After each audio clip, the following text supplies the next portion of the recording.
Let's get some more business news now with Sally, and news of the business deals announced in the run-up to President Trump's arrival here in the UK. Yeah, absolutely. There has been a flurry of activity and plenty of big announcements already ahead of today's state visit officially getting underway. So they're mainly in the tech world. The latest has come from Microsoft, as you just heard.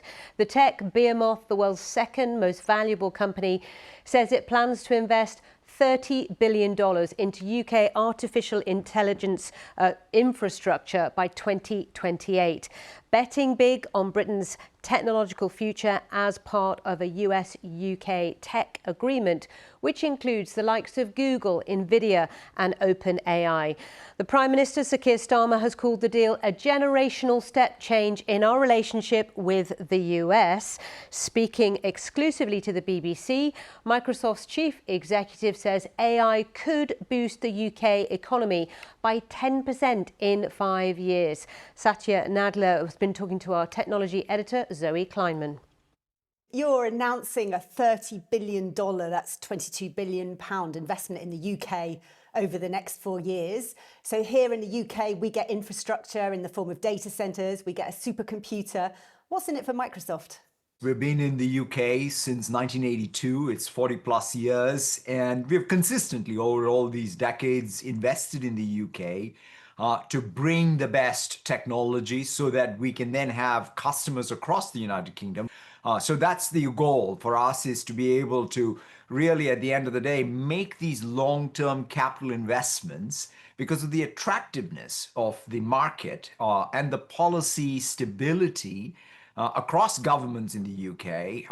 And to me, that is what allows us to be able to sort of go year after year, decade after decade, and bet on the customers of the United Kingdom using this technology to, quite frankly, create technology that then is used around the world.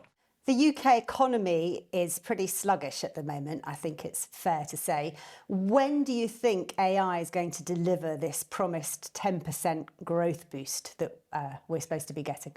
Always, whenever anyone gets excited about AI, I want to see it ultimately in the economic growth and in the GDP growth. So could we say in 10 years?